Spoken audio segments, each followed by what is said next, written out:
వైద్య విద్యను అభ్యసిస్తూ రెండోసారి అంబాసిడర్గా ఎన్నికైనందుకు మీ మనసులోని మాటని ప్రేక్షకులకు తెలియపరచాలని కోరుకుంటున్నాను. మొదట్లో అంటే ఫస్ట్ టైం నన్ను 2018లో అమరావతి అంబాసిడర్గా చేయడం జరిగింది. తర్వాత మళ్ళీ మన పార్టీ వచ్చిన తర్వాత జూన్ 22, 2024 రెండోసారి నన్ను అమరావతి అంబాసిడర్గా నియమించారు.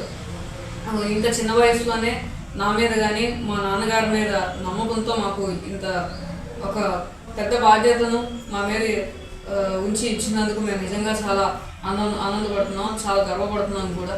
ఇలాగే మా వంతు మేము ఎప్పుడూ కృషి చేసి చదువుకుంటూనే మా నాన్నగారి సహాయంతో అమరావతి అభివృద్ధికి నా వంతు నేను 100% కష్టపడతానని తెలియజేస్తున్నాను.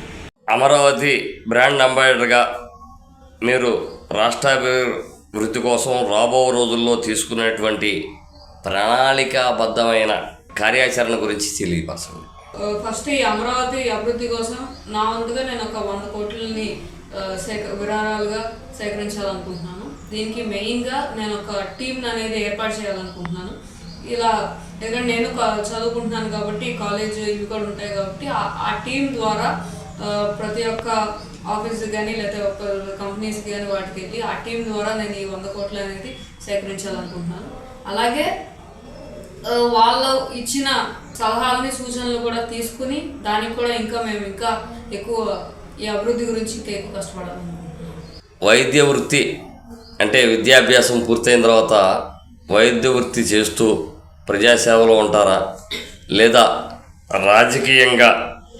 రాజకీయ ప్రస్థానం చేస్తారా? నేను వైద్య వృత్తి అనేది నా జీవనాధారం అదే సార్. నేను ఎందుకంటే మా నాన్నగారిని చూశాను కాబట్టి నేను రాజకీయం కాకుండా ముందు నేను డాక్టర్ని అయ్యి ప్రజాసేవ చేస్తూనే ఒక గవర్నమెంట్ ఆఫీసర్లుగా ఇలా అమరావతి కోసం కూడా నేను కష్టపడాలనుకుంటున్నాను. కానీ మెయిన్గా నేను డాక్టర్గానే ఉండాలి. 100 కోట్లు విరాళాలు రాష్ట్రాభివృద్ధికి మీరు విరాళాలు సేకరిస్తానన్నారు. అలాగే ఎన్డీఏ కూటమి అధికారులు నాయకుల్ని కలుపుకుంటూ ప్రజల్ని యువతని కలుపుకుంటూ వెళ్తారా ముందుకి, లేదనుకుంటే స్వచ్ఛందంగా ప్రజల్ని యువతల్ని కలుపుకుంటూ వెళ్తారా? ఒక పార్టీ పరంగా వెళ్తారా, పార్టీ కాకుండా మామూలుగా రాష్ట్రాభివృద్ధి కోసం వెళ్తారా అనే దాని గురించి మీరు కొంచెం ప్రేక్షకులకు వివరణ ఉంది.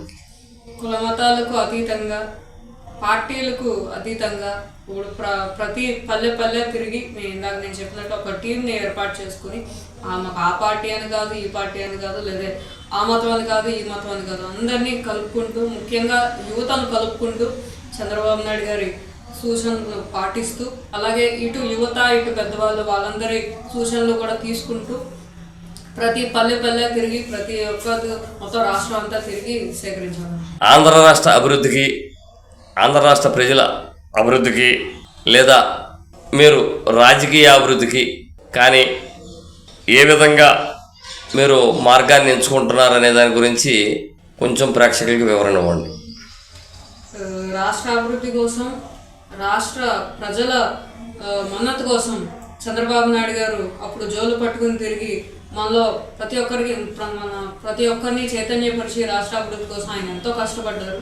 మరి ఇప్పుడు మా వంతుగా మేము కూడా రాష్ట్రంలో ఉన్న పల్లె తిరిగి మేము సార్ కోసం జోలు పట్టుకుని తిరిగి రాష్ట్ర అభివృద్ధి కోసం మా వంతు మేము సహకరించాలనుకుంటున్నాము. మా వంతు మేము బాధ్యత తీసుకుని మరి ఇవన్నీ చేయాలనుకుంటున్నాము.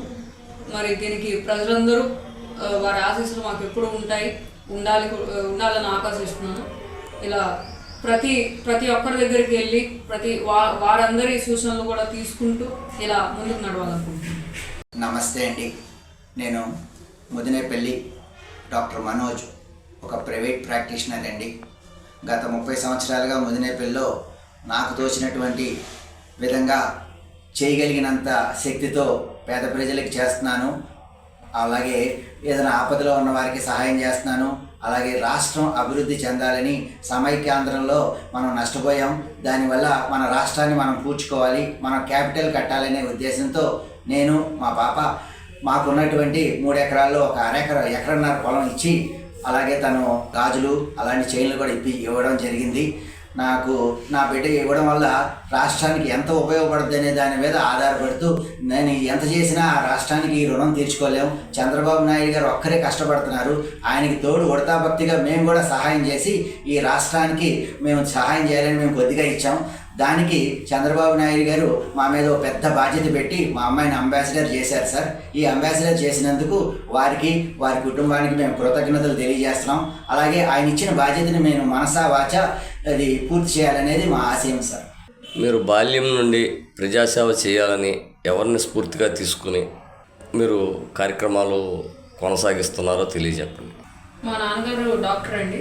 1992 నుంచి ఇక్కడ ముందేపల్లిలో ప్రైవేట్ ప్రాక్టీస్ పెట్టారు.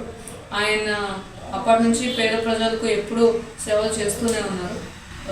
ఇంకా ఆయన నుంచే అంతా స్ఫూర్తిగా తీసుకుని ఆయన మార్గంలోనే నేను నడవాలనేదే నా ఆకాంక్ష. దానికి ఎప్పుడు నేను కష్టపడుతూనే ఉంటానని చెప్పి.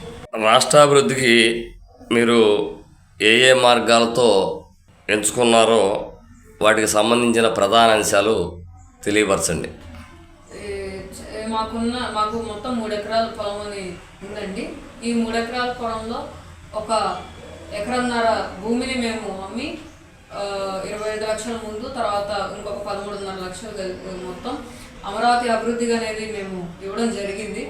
అంటే ఇప్పుడు సమైక్యాంధ్రం ముందు ఏంటంటే మొత్తం క్యాపిటల్ హైదరాబాద్ అవడం వల్ల అప్పట్లో చంద్రబాబు నాయుడు గారు ఎంతో కష్టపడి హైదరాబాద్ని అభివృద్ధి చేయడం జరిగింది. మరి ఇప్పుడు రాష్ట్ర విభజన తర్వాత అమరావతిని మళ్ళీ మనం రెండోసారి అభివృద్ధి చేయాల్సిన అవసరం వచ్చింది. మరి మా వంతుగా మాకున్న వృతాభక్తితో మేము కొంచెం సహకరించాము, మేము కొంచెం సహాయం చేశాము.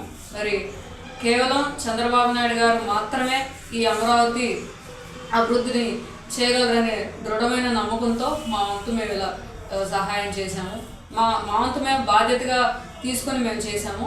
ఇలాగే ప్రతి ఒక్కరి దగ్గర కూడా వారి బాధ్యతగా అనుకుని ఇలా రాష్ట్ర అభివృద్ధి కోసం సహకరిస్తే అదే చాలని నా కోరిక.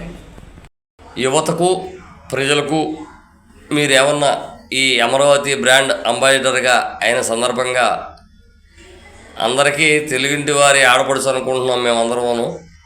అలాగే మీ అమూల్యమైన సందేశాన్ని ప్రజలకు ఏమైనా ఇవ్వాలనుకుంటే కొంచెం తెలియపరచండి. నేను అంటే ఒక మెడికల్ స్టూడెంట్గా నేను ముఖ్యంగా చెప్పేది ఏంటంటే ఈ మాదక ద్రవ్యాల నుంచి అందరూ చాలా చాలా దూరంగా ఉండాలి. ఎందుకంటే మన ఆరోగ్యం బాగుండి మనందరం బాగుంటేనే రాష్ట్రం మరింత సుభిక్షంగా ఉంటుంది. సో ఈ డ్రగ్స్ నుంచి కానీ వీటన్నిటి నుంచి కూడా చాలా దూరంగా ఉండాలి. ముఖ్యంగా ఈ రోడ్ సైడ్ ట్రాఫిక్స్ అనేది చాలా వరకు మనం నిర్మూలించాలి. చాలా జాగ్రత్తగా అనేది మనం డ్రైవింగ్ అనేది చేసుకోవాలి. అలాగే ఈ అన్ఎంప్లాయ్మెంట్ అనేది కూడా మనం తగ్గించాలి. ప్రతి ఒక్కరూ వారి ఉద్యోగాలు అనేది ఖచ్చితంగా చేయాలి. మనం ఉన్నతంగా ఉండి ఇంకా ఉన్నతంగా మనం ముందు ఉన్నతంగా ఉండి రాష్ట్రాన్ని కూడా ఇంకా ముందుకు తీసుకెళ్లాలని అయితే నా కోరిక. మీ జీవిత ఆశయం గురించి చెప్పండమ్మా. నేను ముందుగా ఈ వైద్య రంగంలో ప్రజాసేవ అనేది చేయాలనుకుంటున్నాను. తర్వాత ఈ రాష్ట్రాభివృద్ధి కోసం ఇప్పుడు నా వంతు నేను ఎలా శ్రమిస్తున్నానో ప్రతి ఒక్కరిలోనూ అలాగే చేయాలని నా వంతు నేను ప్రతి ఒక్కరిని చైతన్యపరిచి వేరే వాళ్ళ మీద ఆధారపడకుండా మన రాష్ట్రాన్ని మనమే అభివృద్ధి చేయడానికి అందరి సూచనలు తీసుకుంటూ నా వంతు నేను కృషి చేయాలనుకుంటున్నాను.